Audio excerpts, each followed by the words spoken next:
আওয়ামী লীগের যারা ধরেন ক্লিন আছে বা যারা এই হত্যাকাণ্ডে জড়িত না, তারা কি আহ, অনুতপ্ত হয়েছে?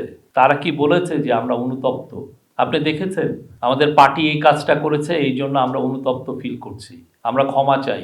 কিলিংগুলো দেখেন না আপনি, ৭১টা শিশুকে তারা মেরেছে। হেলিকপ্টার দিয়ে আপনি উপরে যাচ্ছেন, হেলিকপ্টার দিয়ে আপনাকে মারছে।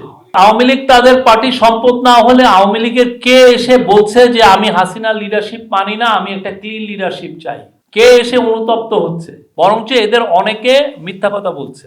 আমরা এর আগেই WHO কে একটা চিঠি দিয়েছিলাম। আমরা অলরেডি তো আপনারা জানেন, আমরা বলেছিলাম তার বিষয়ে আমরা তাকে WHO কে জানিয়েছি এবং ওই পরিপ্রেক্ষিতে আমরা বলেছি যে WHO রিজিওনাল অফিসের মাধ্যমে না, সরাসরি হেড অফিসের সাথে আমরা কাজ করব। আর যে তার করাপশন রিলেটেড যে ইনভেস্টিগেশনের কথা বলছেন, সেটা ACC করছে এবং সেইখানে যদি ভালো যে পরিমাণ ফাইন্ডিংস আছে সেই উপরে তারা চিঠি লিখবেন এবং এই চিঠিটা কনভে করবে হচ্ছে ফরেন মিনিস্ট্রি।